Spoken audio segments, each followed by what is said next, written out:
Hello and welcome to Movie of the Year, the only podcast with the science and the screaming to determine what is the best movie for any given year. And we are doing it. We've seen the movies.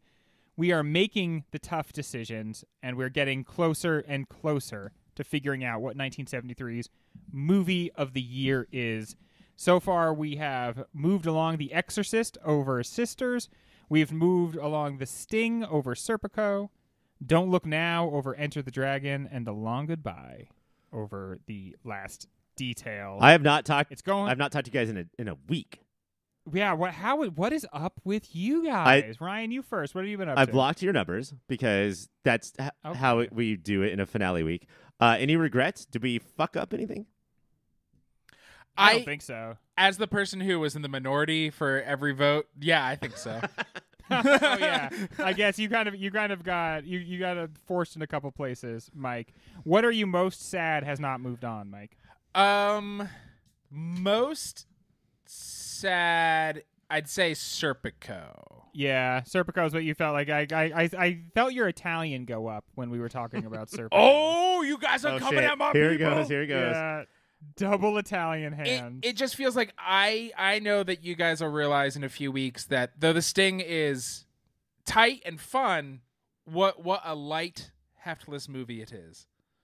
Wow. Okay. Yeah, I don't know about that. I mean, it's hard because we had like the perfectly orchestrated movie versus kind of like and then now we're going in a slightly different direction for this scene. It's as good of a little bit of a baggier movie. It's as good of a movie as He Was a Cop. Mike, you had the ultimate insult there. It won Best Picture, and you did not use Best that. Picture. Okay, there, you used it. Shit. I bet you guys love Green Book too. Can't wait to do 2018. I love Green Book too. If you remember, Serpico constructs a world where Serpico himself cannot believe the cops might be corrupt, and I think that like the That's movie true. really like makes a lot of hay off the fact that people are like, "Wait, the cops? What are you talking about? Well, is this true about the cops that they have like ulterior motives?" Every time the cops do something corrupt, he rubs his eyes like he's sleepy. Just goes.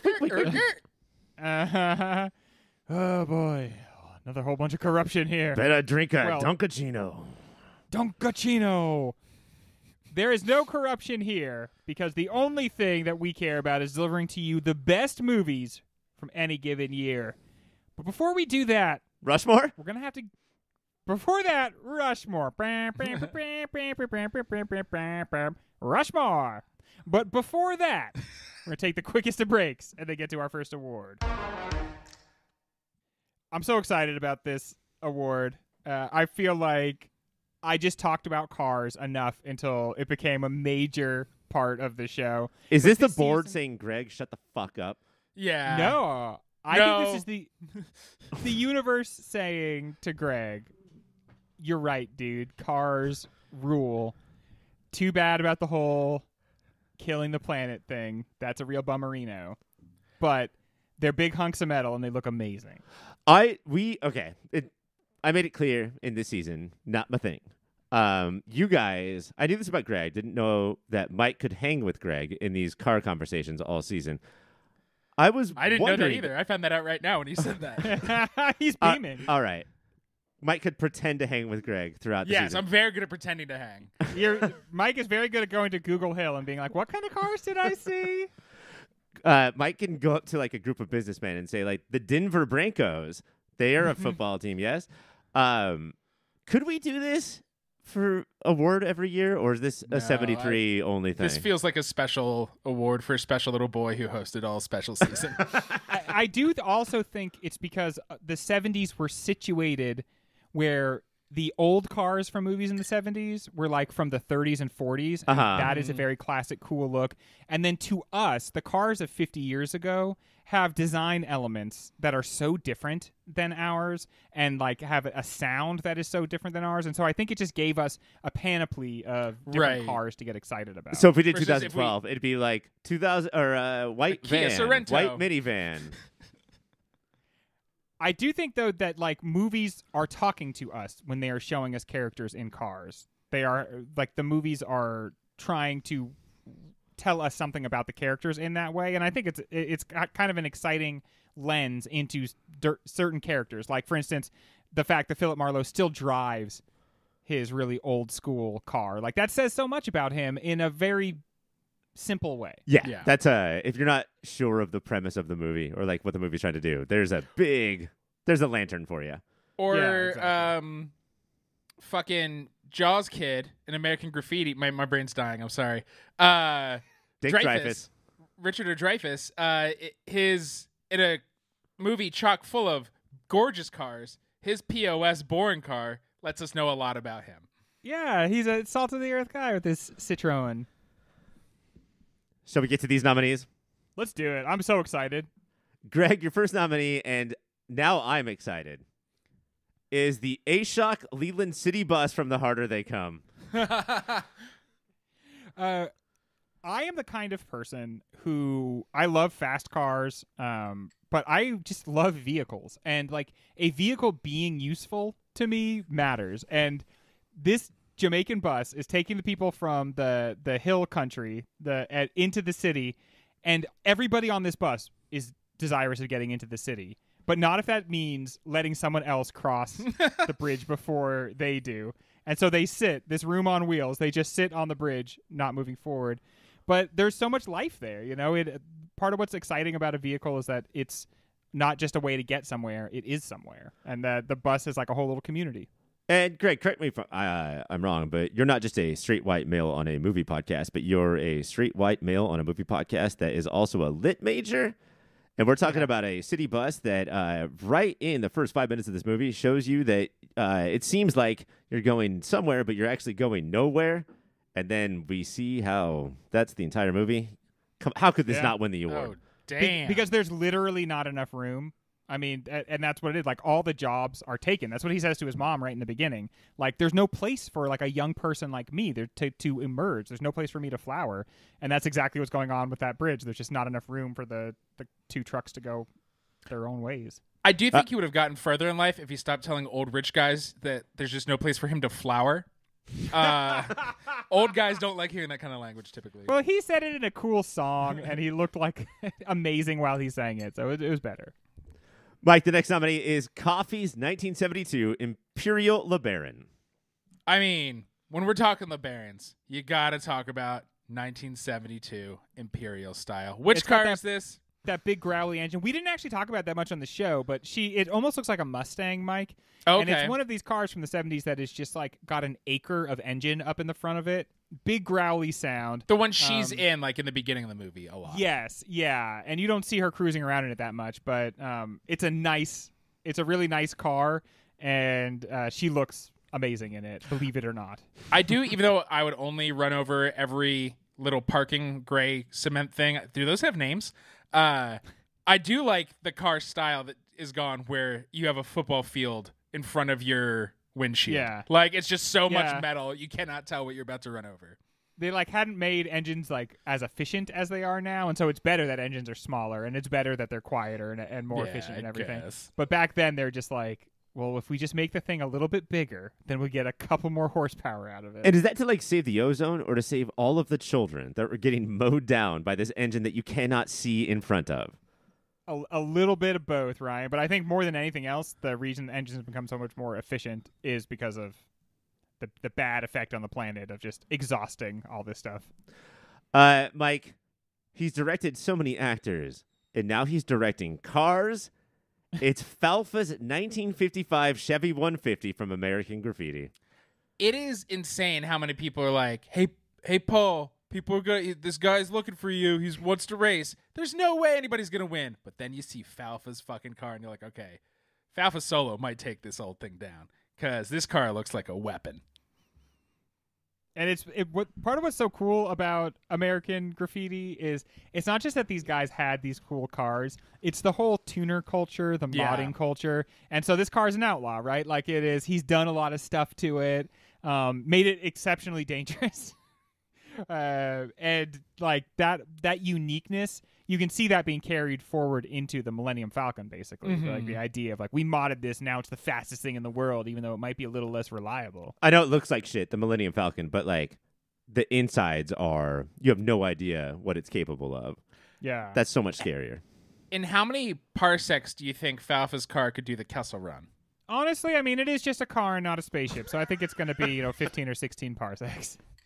Is that a lot of parsecs? I mean, honestly, it is a lot of parsecs. I feel like I was so fucked It's a long way to go. because of when I was born. I have no idea how to mod a car or a computer, which Yeah. basically screws me. Like, We're the perfect generation of nerds where the nerds before us and the nerds after us can do things. right. And well, I read a lot of dragon books. Yeah, it really is like the most useless thing. Like, well, I'm kind of like a cultural critic. Oh, are you? Cool. And also, we're not that good at that. Yeah, I know. It's like, are you sure that's what you do?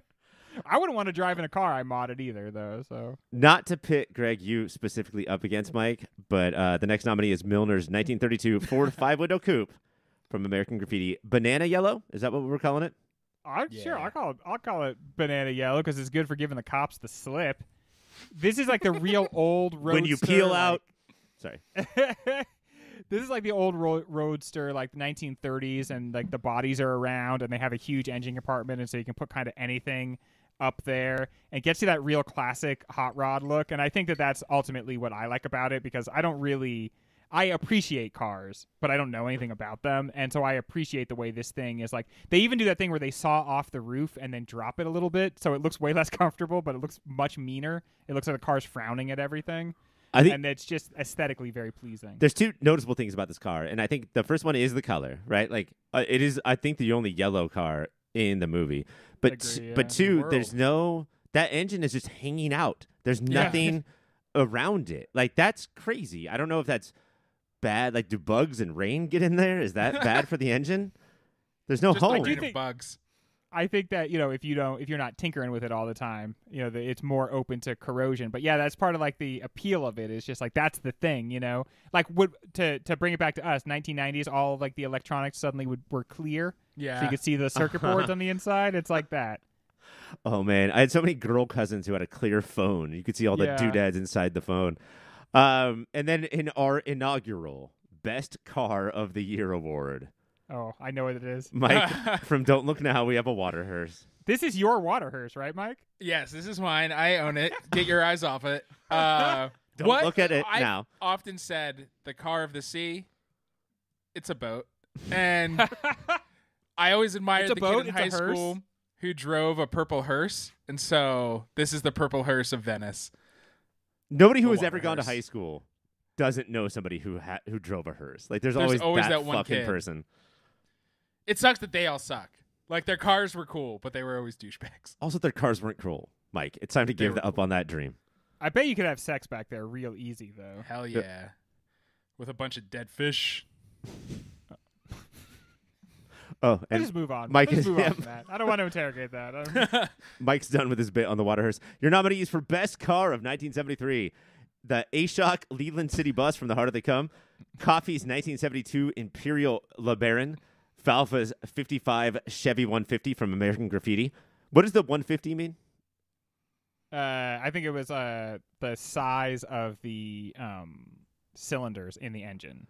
Milner's 32 Ford 5-window coupe from American Graffiti. And the water hearse from Don't Look Now. And your winner Water hearse. of Water Best Car hearse. is the water hearse from Don't Look Now. Yeah, yeah. Suckers! We were just blown away. I mean, that had a huge effect on all of us, and I believe it. I mean, we all saw that. We all wanted it. We coveted it, but only Mike could get it. I keep thinking of like Happy Meal toys from 1973. Like, all the movies are in play for these Happy Meal toys, and one of them is a little water hearse that you can play Yeah. with all the other toys. Little Mike And would you have could, loved like, that. Put one of the McNugget characters like in the spot where the body goes. Mhm. Another one up like on the bridge mourning. I mean, there's a lot of possibilities. Donald there. Sutherland running to the back of a different boat, and he's like, McNugget? McNugget, is that you? McNugget. So the first and only time, perhaps, that we did the car award, a boat floated away with it. A sea what boat. did we learn? Cars suck. Boats rule. Well, then let's move on to round 1, Battle 5. Number 34 seed. So this is pretty deep. Number 34 seed Coffee versus number 15 seed Westworld. And I don't like to do this with impunity, but this is a slammy D, right, folks? Yeah, it's crazy that Westworld is 15th seed, and probably only because an HBO show was made out of it. I think people remember about 15 minutes of the entire movie.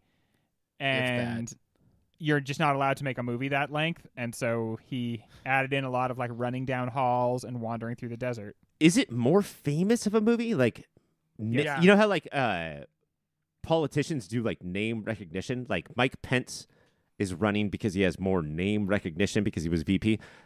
Is Westworld more famous than Coffee? Let me tell you why it is, Ryan. It's because there used to be nothing in the category for sci-fi. And so there are some really famous sci-fi movies from around this time that are just famous because like that's all you got. And so like if you were Soylent a fan, Green, you had to. kind of, yeah. And you were watching it for the good 15 or 20 minutes, and then you just, I don't know, you just excused the rest, I guess. Meanwhile, 80% of white people, Coffee would never enter their bubble at this time. You're right. Yeah, They're all that's what tea I'm drinkers. guessing. I mean, I mean, is there anything you guys want to say about Westworld? Like, No. I also wonder, like, when Jackie Brown don't have an author direct your movie? Yeah, I do think that that's so clear. Like, as a big comic book reader, I will see people who write other things other than comic books come in, much more popular things than comic books, come in and write comic books, and they're terrible. And you're like, oh, you're going to use as many words as you did in your last book Yeah. in this comic book? Or just, like, you were really good at that one job, right? Like, that doesn't mean think- that you're good at all things. Yeah, right. Just because you're one of our best cultural and racial critics Oh, okay. of But now our we're- generation. Oh, Now we're wow, talking you're shit gonna on make one this very specific person. specific. Yeah. Okay. No, what? No, that could be so many different people, couldn't it? Yeah, okay. Use less words, guys. It's a visual medium. Yeah. I do think that there are many movies that we've already kicked out that are probably better than these two, but that's not to talk shit on Coffee, which is probably moving on. Yeah, I mean, Westworld might be the worst movie we've ever done. And I don't think it's the worst movie of this season, but you don't even think it's the worst movie of the Ooh. season. Yeah. Because Greg thinks it might be the worst movie of any season. Yeah, that's a big difference. But we can all agree that Coffee is moving on, correct? Correct. When we come back, it's time to get to our next award. Up next, Ryan, this award is called Best Fuck the Police. Is this advice? What exactly are we doing here? I think we're changing this to the Academy Award. And this is another Wrong. this is another first timer. This is another thing that we talked about so much throughout the season that the board decided that this had to be an award because honestly, we had so many potential nominees that it was hard to narrow it down to 5. I don't feel like many years there are as many movies where someone will just shoot a cop. Yes, I would love to figure out where the line is where Hollywood stop being like, wait, should we keep saying fuck cops? Maybe we should lick every boot we see. Because it does feel like there's a flip at some point. And yeah, I love that whole thing of like, wait, hold on, is that a boot? We should probably lick it just in case. And that is how Hollywood works a lot of the time. A lot of the time people don't understand that they're watching right-wing movies. Right. Because they just seem, sort of just like basic movies, but they're fucking licking boots up left and American right. Sniper might have an agenda. I feel like American Sniper is an easy one to notice, but there are a lot of them. One thing that will, I think, always make me happy is that our first movie that we ever did was Fight Club, and watching it totally changed like what we felt about Fight Club, and I thought taught me a lot about the culture. And I think one thing that happened is in all segments of life that interact with the police, I think that cops literally have had the Fight Club speech and delivered it to civilians. And it's like, we're the fucking cops. We guard you. Do what we fucking say because we're the ones that keep you safe and we can make it really dangerous for you. And I think they do that to politicians. And I think that they do it to people who make movies. Like cops are right there on set while they're making movies. And I think the cops lean on them all the time. And in implied but also like very forward ways, I think they're just like, who the fuck do you think you are? We're the ones who are here. Do it the way we want. And I think that the cops since the 70s have exerted that influence on every sector of society. Yeah, and I mean, one of the things that we get with independent movies is that and over the course of 50 years, a lot more independent movies have had the time to come up to the forefront of culture. Right. And have now they're in our Sweet 16. Whereas if we were to do 2014 this year, that may not be the case. Those independent movies have the ability or the gall or the balls or whatever you want to call it to be like, fuck the Chutzpah. police. The chutzpah to be like, yeah, we don't have to like follow these bootlicking rules. Because, yeah, I mean, like, Bootlicking Marvel rules. movies, a franchise that I, enjoy, yeah. I used to enjoy a lot. Those are often right-wing bootlicking propaganda. Oh, for sure. Because the horrifying military piece of like shit. has to sign off on all their shit. But not just that, but like the whole like thematic arc of them are Right. like, calm down, be safe. We'll take care of you. We'll just tell you exactly what to do. We'll protect you with our mighty, mighty might. Just don't kill us. Don't ever shoot at us. Just like we'll tell you what to do. All right, we ready for this? I think so. Mike, in the movie Coffee, there's a cop car coming right for her, and she shoots at the cop car, and that cop car goes off a ramp, and it just explodes and Hell yeah. dies. I've been playing a lot of Grand Theft Auto Vice City, and I've been repeating this coffee trick every chance I get. Is that true? Have you actually been playing Grand Theft Auto Yeah. Vice City? I learned you can just download it for Switch. So Yeah, dude. That's a good one. That's one of the best video games of all time. but yeah, it's a baller move. Cop or car v human. Person driving the car always thinks they're gonna win. So what great comeuppance to kill a car person and kill a cop at the same time.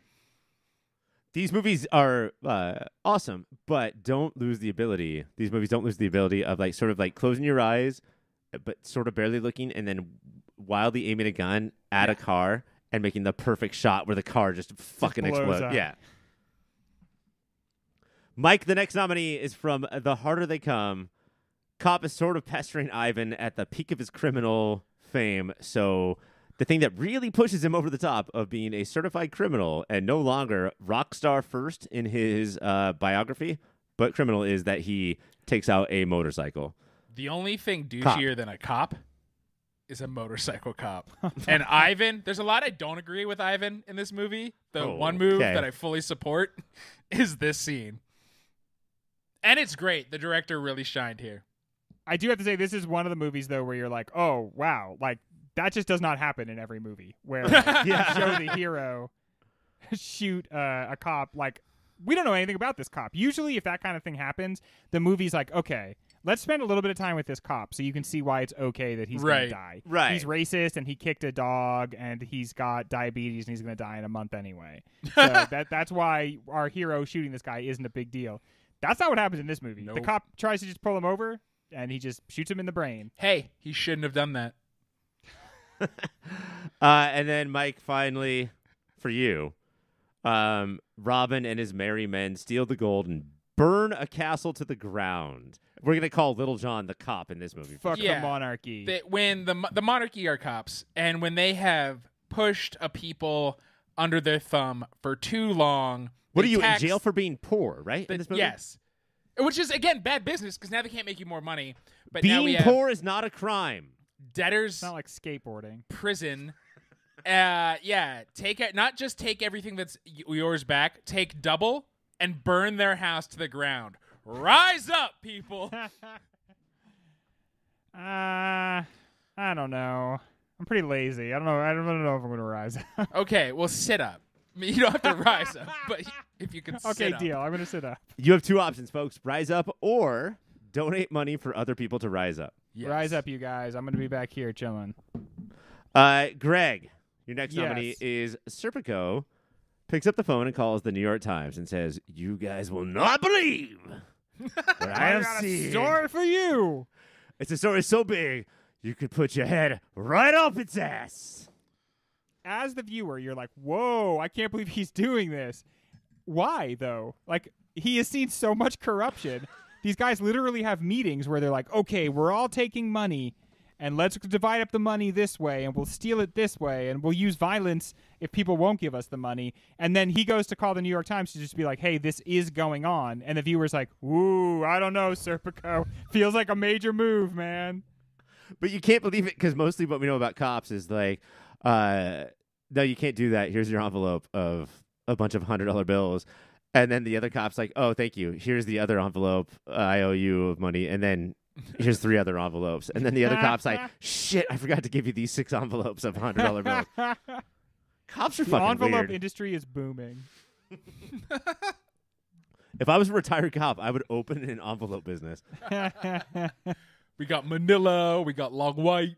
And then, Greg, the final nominee is from Enter the Dragon, where sailing down Flashback River, we get Williams' flashback where cops are fighting with him. He decides to fight back, pushes a cop through a fence, and then behind that fence is a dog that just eats the cop.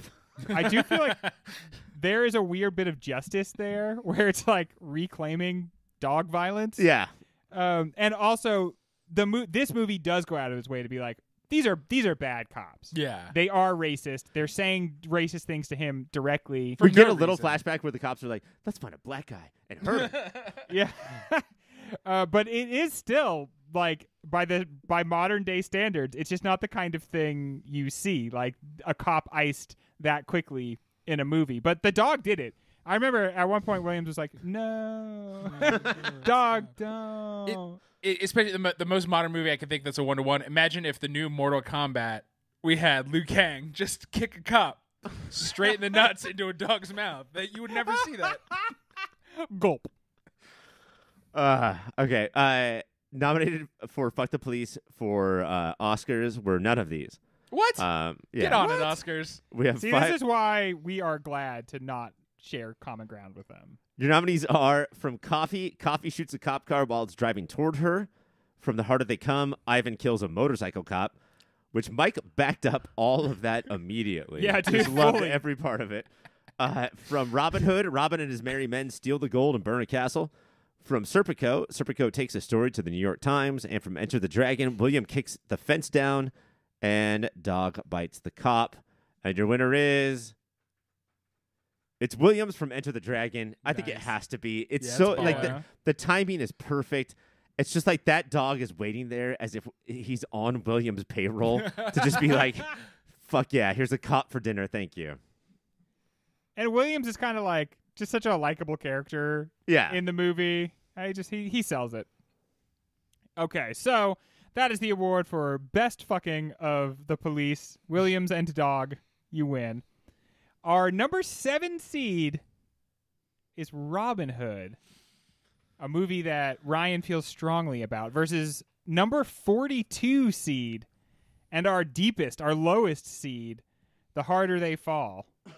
So, Ryan, earlier you said there is a worse movie than Westworld. Was it number 7 seed Robin Hood? I will take it back. That was too harsh. Robin Hood is a fine movie. Not fine like fine, like it's got it going on, like Mrs. McCluck's underwear butt. It's an okay movie. Westworld is the worst movie. Yeah, Oh, yeah. this season. Thank you.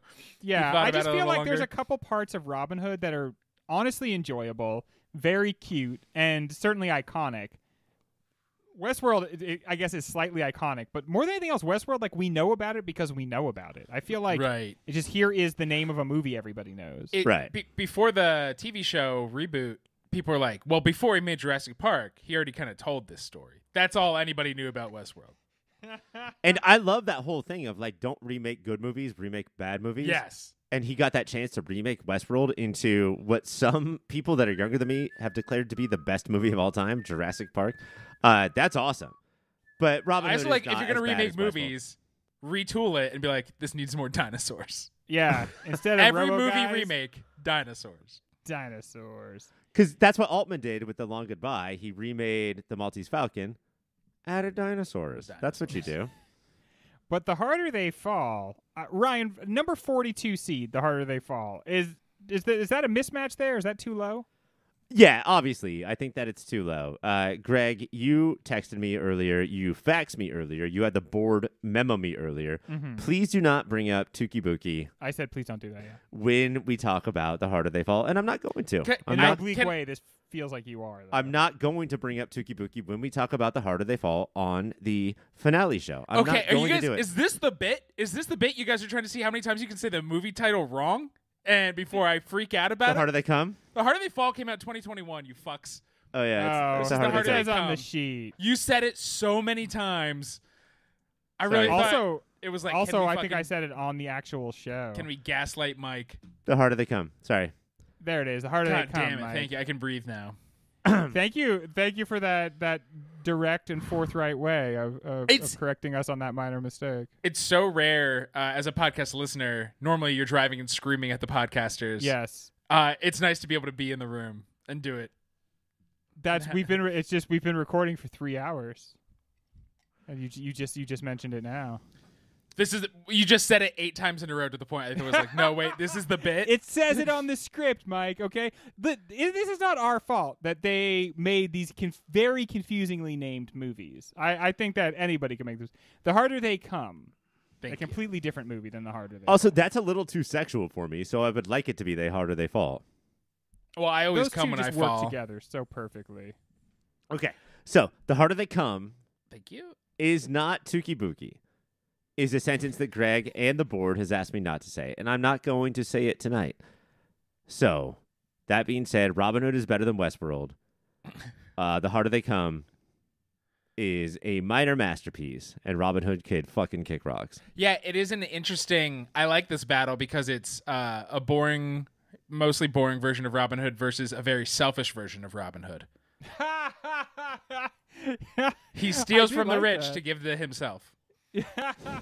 And just sort of shoot some people just because, you're in the middle of the rampage. And There are so many scenes in this movie where Robin Hood's merry men are like, in The Harder They Come, there's so many scenes of Robin Hood's merry men of like, could we get some money, dude? Like, you did say we were going to get some money at some point. And then he shoots them. You just got a bigger hat. I don't have time. I have 2 photo shoots coming up. I don't have time to pay you.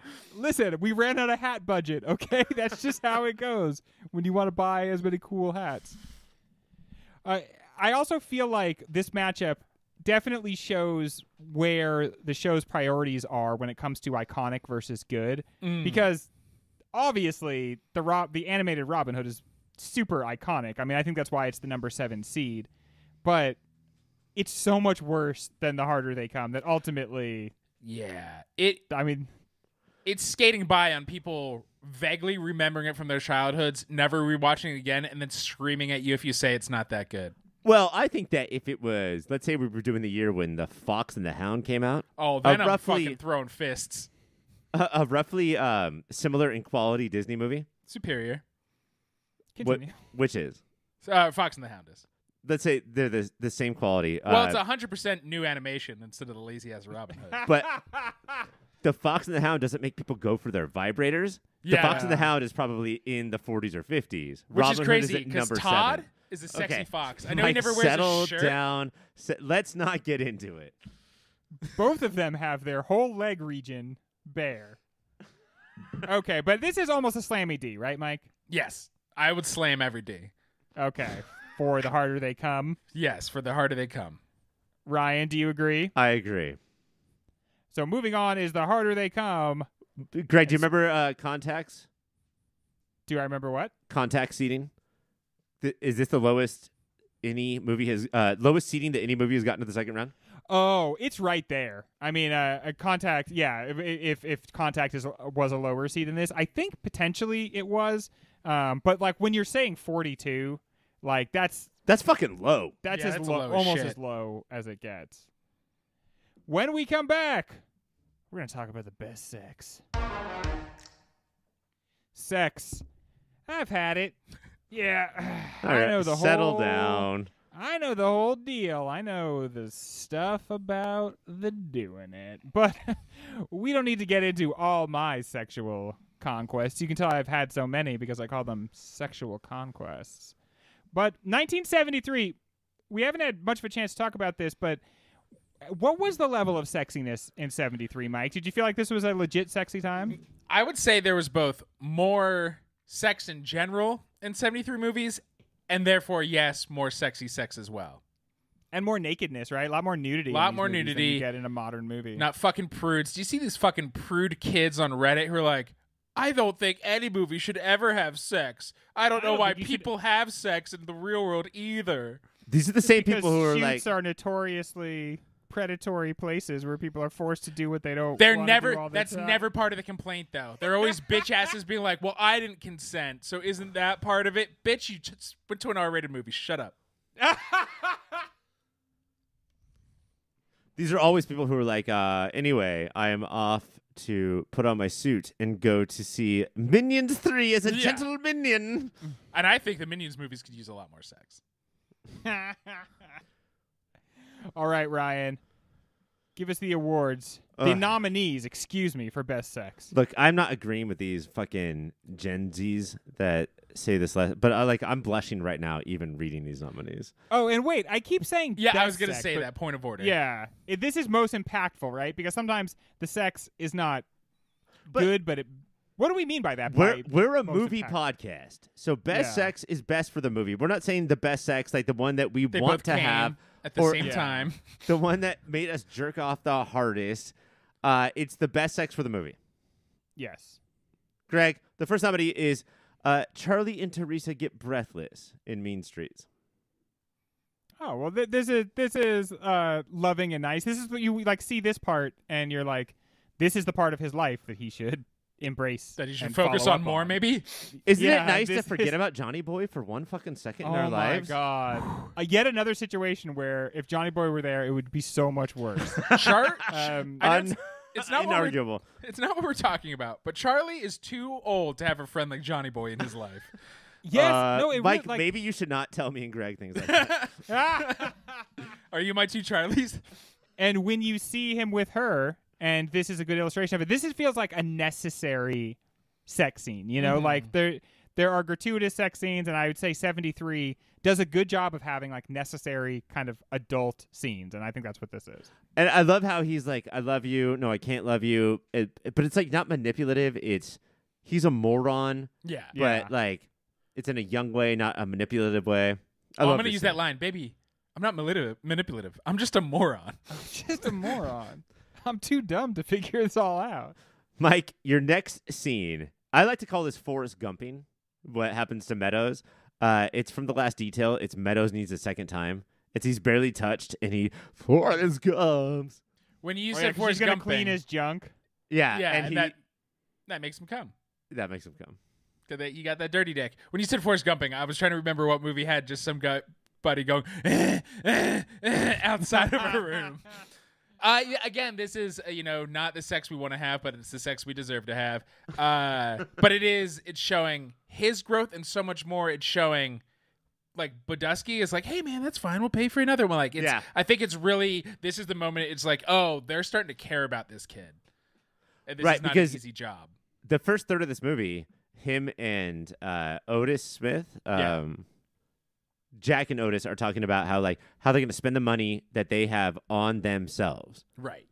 And then when they find out that they have to buy him another round, they're totally fine with it. And that's Not even a thought. Yeah. That's what this movie, you want to talk about clearing bars, that's what this movie has decided is an arc for these characters, and it works wonderfully. We already booted this movie up. It's so genuine. It's like, well, he's got to have some sex. Yeah. And so we got to pay for that. Greg, I know what we think of Brunswick later, but this is at the very beginning when Coffee and Brunswick make romantic love in bed. Yeah, I feel like it's a little bit of a disappointment that he turns out to be such a bad guy. Although I guess you could argue he's just like another cog in the murder machine. Because the beginning of this is like, this is beautifully shot. And then the two of them like kind of hang out around the house completely naked, sitting in front of the fire, like really like sharing stories with each other. And there's like, it's so close and so intimate and so beautiful. And I guess maybe that makes it more impactful that he like betrays her later. But for in the space of just the sex scene, in the space of just those moments, it's really beautiful and nice. And I could see it being kind of like important too for the whole Black is Beautiful movement, because it's not like there's nothing tawdry about it. It's just like a very warm moment. Or with this like this word that we sort of talked about on the coffee show, exploitative about it. Mm-hmm. Yeah, it's like anti-exploitative, you know? Like, I mean, when people talk about the importance of, like, seeing Black bodies on the screen, this movie, like, walks that walk, you know? It does it in a respectful way. And there's even, like, sort of allusions to Brunswick feeling, like, uncomfortable. He's a little bit older, and he's, like, sort of uncomfortable with his body. And even that sort of vulnerability, that's so different than, like, the, you know, machismo angle that is, like, featured so often when we think of these movies. And then Brunswick, being the brains behind allegedly the whole movie, does one of the dumbest things, which is like after the sex scene, he's like, "Oh, what the fuck, Coffee? You spilled wine all over my." Oh, I get what you're doing here. I know you spilled it there. No, You're I'm doing a getting thing. beach. Okay. Once again, this is another classic example of like whatever you're trying to accomplish in the world, Brunswick, it's not going to like matter compared to the fact that Coffee is currently your girlfriend. It's not going to get better, bro. Let this be the end of the movie for you. Like, figure out the rest of your life so that you can just have Coffee as your Credits girlfriend. roll. Yeah, exactly. Mike, the next nominee is Philip, the guy who bought a cake and then got stabbed in the wiener. And Danielle, a girl who has a scar and shows it in the Brian De Palma film Sisters. It's so surprising. You did not think dick stab is what's about to happen. And it really lets you know, like, now the movie's starting, and we are on for one wild ride, as if we were some sort of Mr. Toad. We're all going to hell, and we're going to enjoy it. You think that, like, the movie has already started, but really, like, you are just getting to the beginning of it here. And even though you knew what the movie was about when you came in to watch it, it did such a good job of tricking you that until the stabbing happened, you had forgotten that's where it was going. It feels kind of Also, like a Margot rom-com Kidder, until that moment. Margot Kidder is so amazingly beautiful in this movie. And you give a beautiful woman a knife. I mean, we say it a lot on this show. There's just something very alluring about Go nuts, that. ladies. Have at me. But like, I also like to think that Margaret Kidder says, like, "Hey, just so you know, I have a scar," and Philip's like, "Oh, I don't care," and then lifts up the nightgown and sees the scar, and he's like, Yeah. Damn, That's a doozy. that's a fucking scar." Yeah. I think I see why you mentioned it to me now. all bodies are beautiful. Thank you for sharing this with me. But maybe give somebody more of a warning than I have a scar. Yeah, my whole hip is a scar. Greg, your final nominee, and I feel like this nominee, I think, makes it important to note the order of movies that we do Movie of the Year in, because the earlier you are, the more we talk about you throughout the season. And I'm not sure of how many things got more talked about throughout the course of the season than one curly-haired gentleman biting the shoulder of Julie Christie in the film Don't Look Now. We did bring this up. I mean, also, this is like an iconic sex scene. Like, They on a may short have list, actually fucked. They may have actually done it. And honestly, the more they come out and say that they weren't doing it, and that's not actually what doing it even looks like, the more I think, you know what? No, you were in there shoving each other around, You getting were in each other's in there. pits. Yeah, dude. That's on the day that you first met. What is nice about it, from the impactful angle, is that it exists within the movie to show that, like, in this couple, that as they are falling apart, they do still have some closeness. It provides stakes for the fact that this couple is falling apart, because you see them closeted in their own versions of their grief for their daughter, and you lose what connects them, and then the movie doesn't have the impact. And so it is a very impactful sex scene, because this is like one of the only times you see them enjoying each other at all, even a little bit. I almost wish there was a sex scene from before the kid died to show them doing it normally. And so when his shoulder is like wrapped around her whole body, you're like, oh, they see they can't connect still. Your nominees for Best Sex of 1973. Charlie and Teresa are breathless from Mean Streets. Meadows needs a second time from The Last Detail. Coffee and Brunswick in bed from Coffee. Philip and Danielle get it on from Sisters. And John and Laura get it on from Don't Look Now. And the winner is, and guys, I feel like that this was written in the stars from the second we started this season. It's John and Laura from Don't Look Now. Of course. Yeah. It is the sex scene of 1973. I will say that it's possible that if we look at every single nominee from all of the seasons we've done, these are the top 5. Mm-hmm. Oh, yeah. Some of the sex from, like, the like 2000 early 2000 not seasons sex. like are like it's just it's nuts how little actual sex is. Like you see a little bit of ankle as somebody boards the bus. Like sometimes our nominees are like Macaulay Culkin and Anna Klumsky hold hands from My Girl. The bees penetrate. bees. Macaulay Culkin. We are friends. All right. But yeah, if Don't Look Now had I don't know, especially because of Mike's multiple tirades, what Don't Look Now's future is tonight. But I knew Best Sex was definitely going down. If it can't be Madam Cluck's undies showing, it's gonna be. You knew it was like Friday night around my house. The Best Sex is going down. Our next matchup is round 1, Battle 7.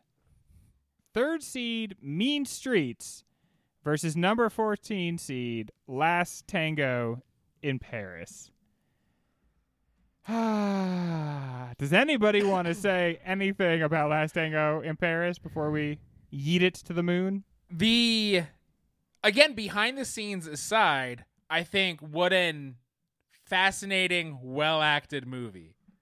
It's one that I am so, and I think because I know who we are, we're all cucks. I'm a little surprised some of the scenes from this weren't on one of the nominations. Not the butter scene, but there's other scenes where I think the sex is very impactful. Oh, and the board told me that as far as that last award goes, they sort of canceled each other out. Oh, almost really? all of the scenes except for the butter scenes were nominated. That makes sense. There was like 4 different scenes from Last Tango that were almost nominated. Because there's a lot of sex. It's a movie kind of only about sex. Yeah.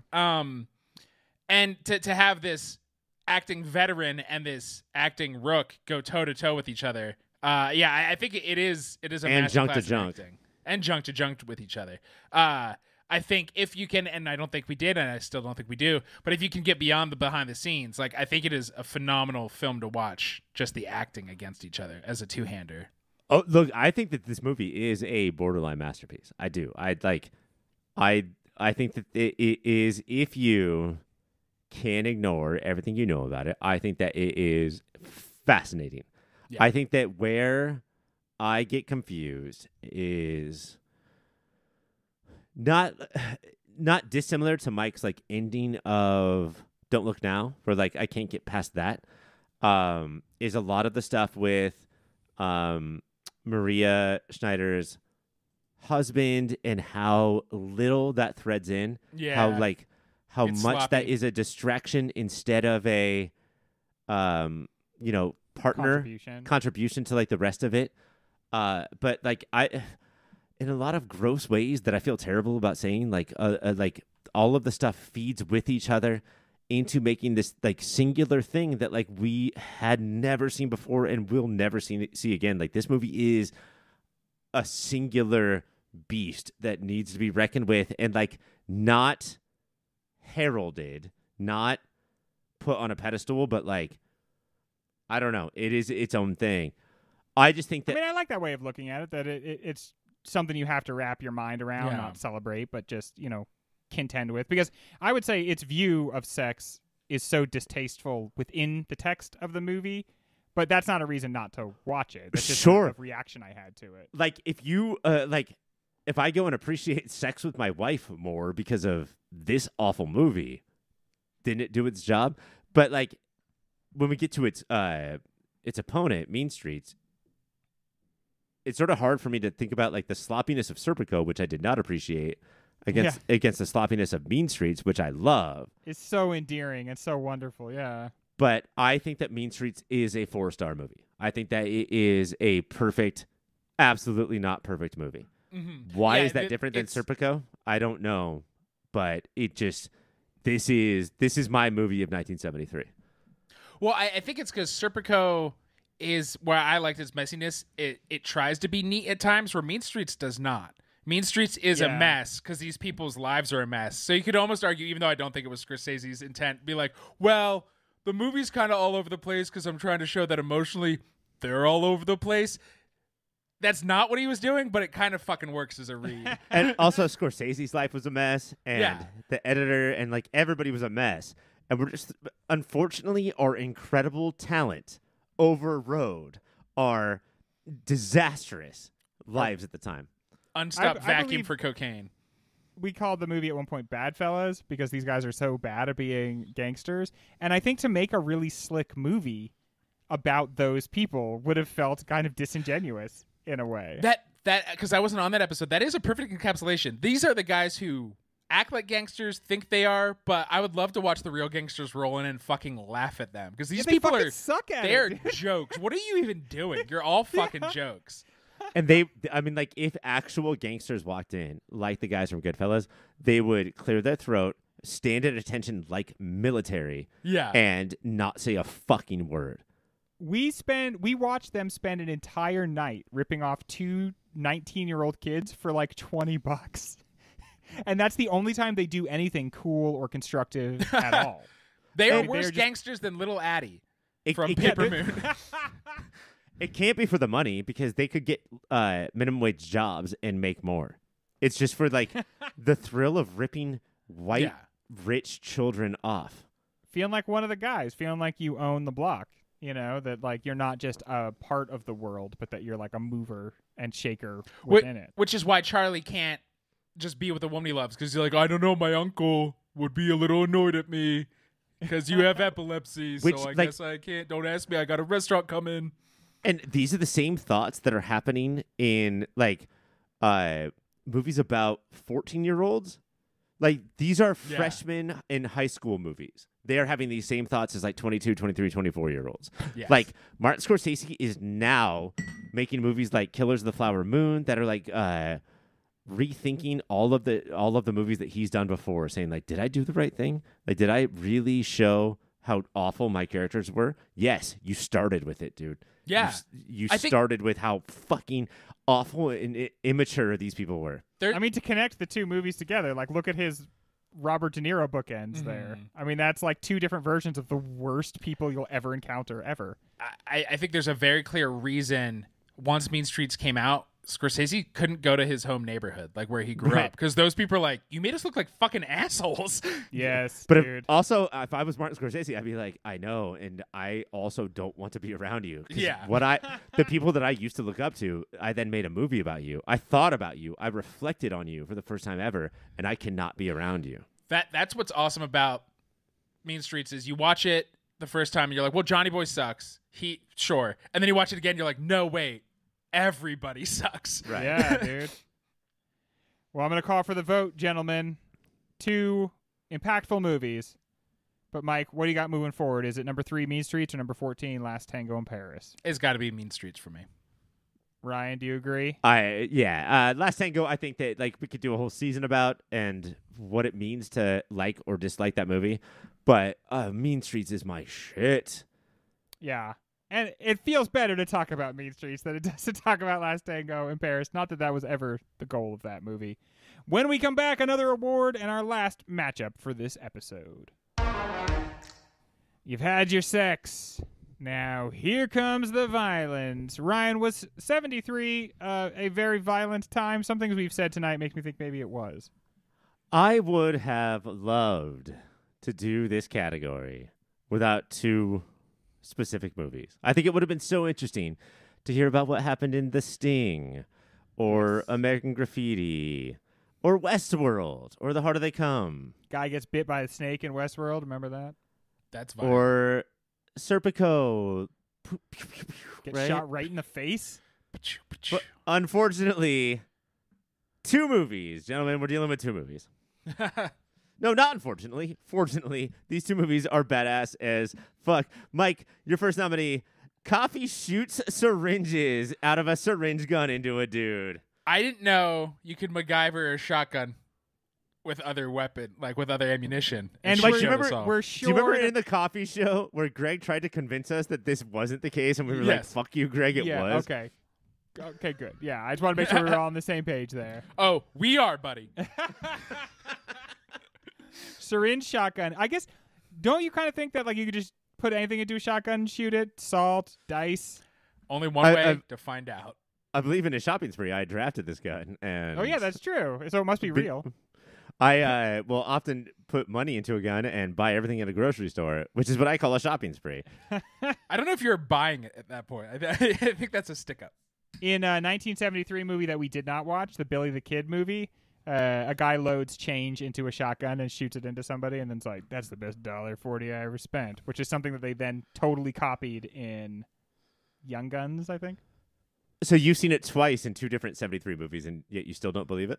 Yeah, I guess, honestly, well, now I believe it. Now I'm a believer. I think Greg thinks shotguns are like Santa. He used to believe in them, and then he got older. He's like, those aren't real. Yeah, they're just from video games, right?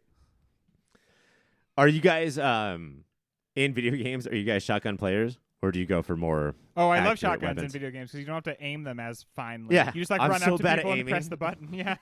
And I like to sit far, far away and use my sniper rifle. Oh, I'm so bad at that. I'm so. But when the people see you and start strafing, then I die a lot. Yeah, I start jumping around like crazy, and you're like, I can't get this.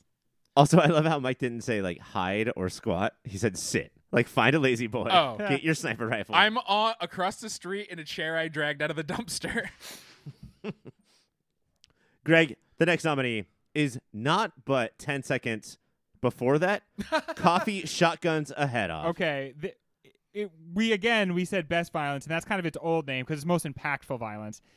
That violence made me literally yell out. I just didn't think it was going to happen, and his head gets so splody, and just like the way Coffee after that, she says it was easy for him because he didn't really think I would do it. I was in that guy's same place. I was like, there's no way I'm about to see this head exploded, but then I did see it exploded. Well, what's awesome about this movie is you don't know. We know it's going to get violent, but you really expect like a build-up. So by the end, she'll do this stuff. So it probably won't be right away, right? Nope. We're going to rip that cord right out. Also, considering this is like a pretty cheaply made movie in 73, the effect works. Like, you feel it in your bones. It's not that thing where like it's like there's a cut and it's the same shot, but there's a cut and it's like clearly a watermelon with a wig on it. Like it's fucking good. Yeah, dude, it looks like a guy gets his head blown off.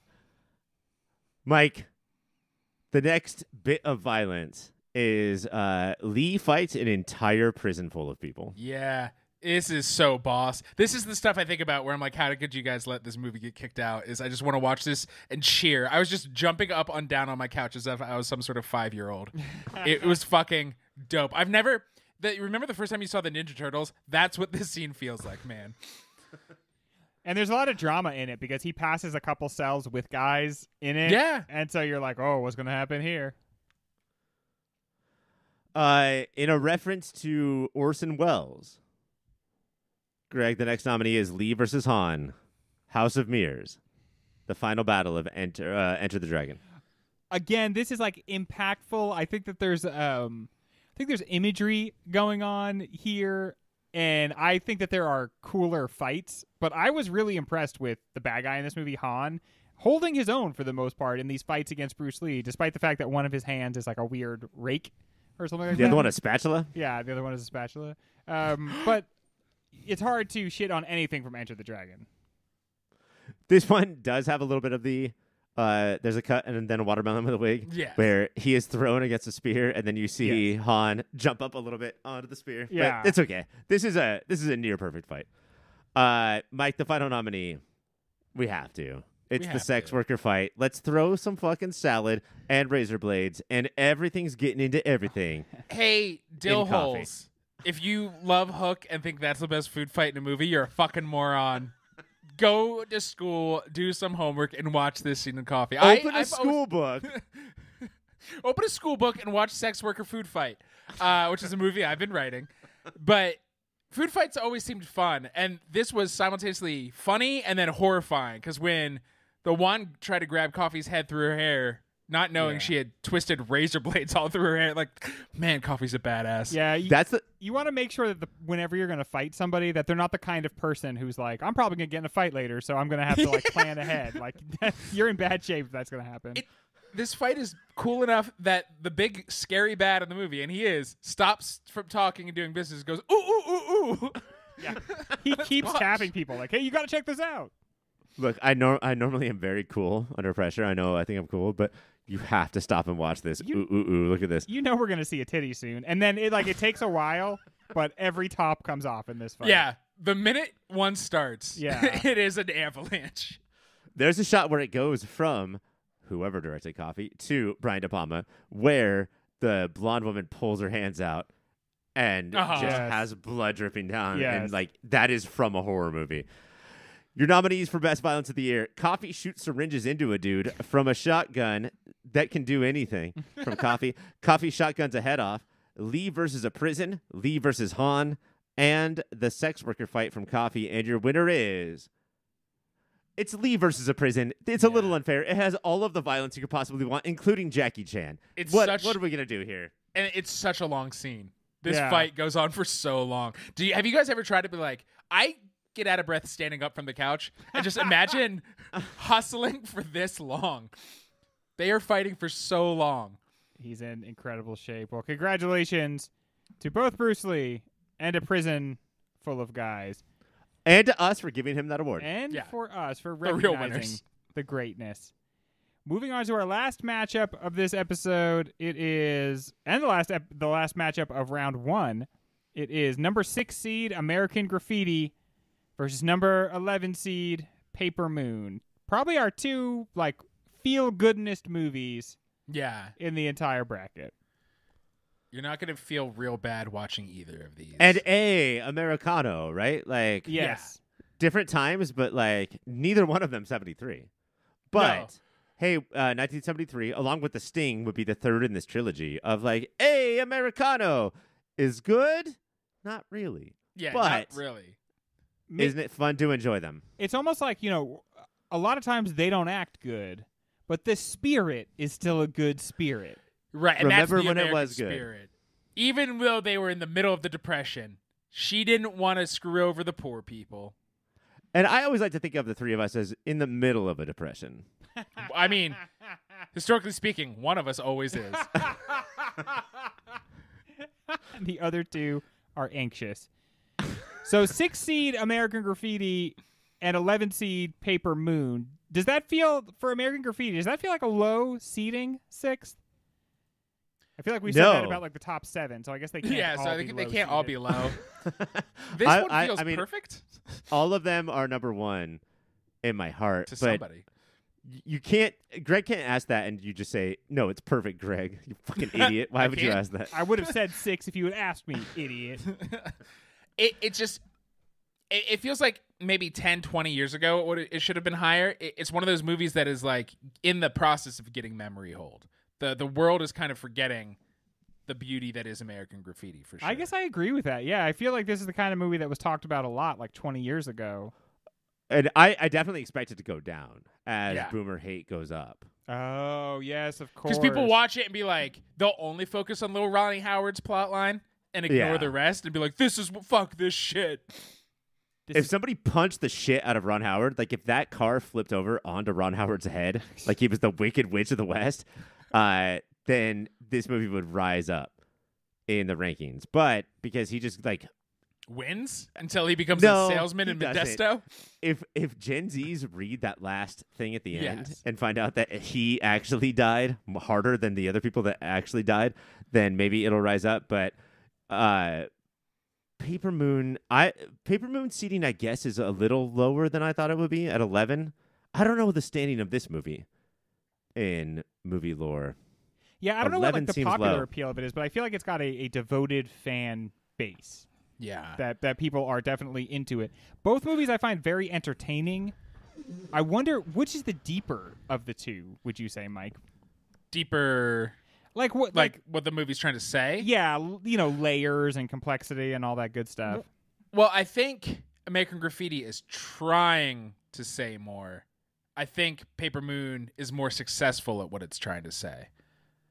What do you think, Ryan? Do you agree with that? I don't think American Graffiti is trying to say more. So no. I think Paper Moon is trying to say more. I think Paper Moon is trying to use its time to say more about now being 73 and being more successful. I think American Graffiti is trying to say more about 62 and not really trying to say anything at all. It's just trying to be like, remember? I feel like American Graffiti's doing that thing where it's like, this was the perfect time and we lost This is it. Like, this was the end of the perfect time. And that's just what every filmmaker does about whenever they were like 18. I think American Graffiti is our generation's... Wait, let me start that over. Stranger Things is our generation's American Beauty. Okay. Of like, just remember. Yeah, remember this song? Remember this song? Maybe because of the distance and because of my boomer hatred, I don't see it being like, look how great it was. Like, it feels like all of the characters are sort of lying to themselves and lying to each other and are scared of what's coming next. I think it is trying to say something. I mean, they're afraid of what's coming next because I think that they feel like they're being kicked out of, boy and girl land. They're getting removed from the place they feel comfortable, and they don't know where they want to go next. Is anybody like looking forward with like confidence and happiness to the future in this movie? Toad is the least distraught. Yeah, because he's getting a pussy wagon.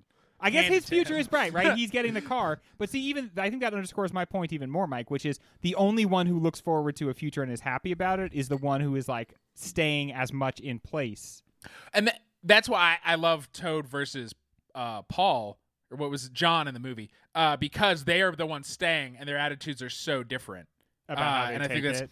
And how angry John is about what's happening, I think is fascinating. I know, and I feel like Toad's going to be happy living in town if he had made it out of Vietnam and not killed by his own soldiers, which I firmly believe happened. Unless you watch the sequel.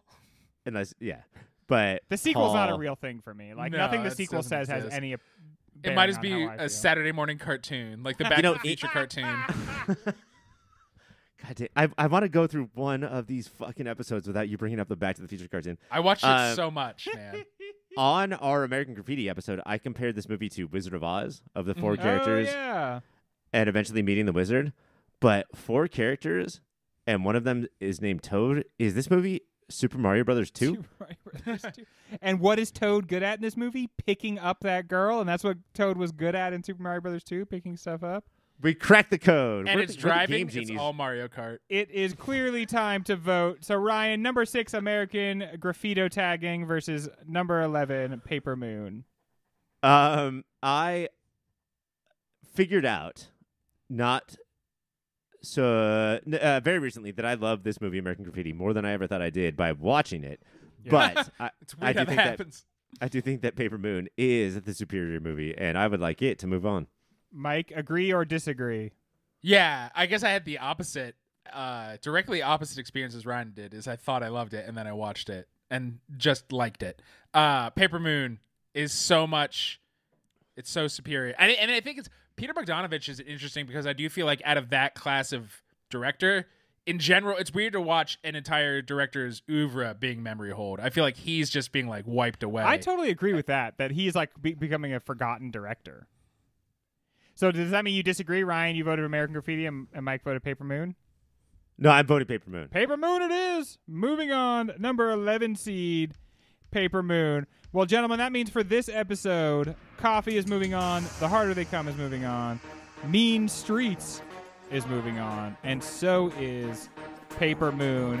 When we come back next week, we are going to have our final battles, give away our final awards, and finally name 1973's Movie of the Year. So we will see you then, but until then, keep watching them movies. Movies! Movies.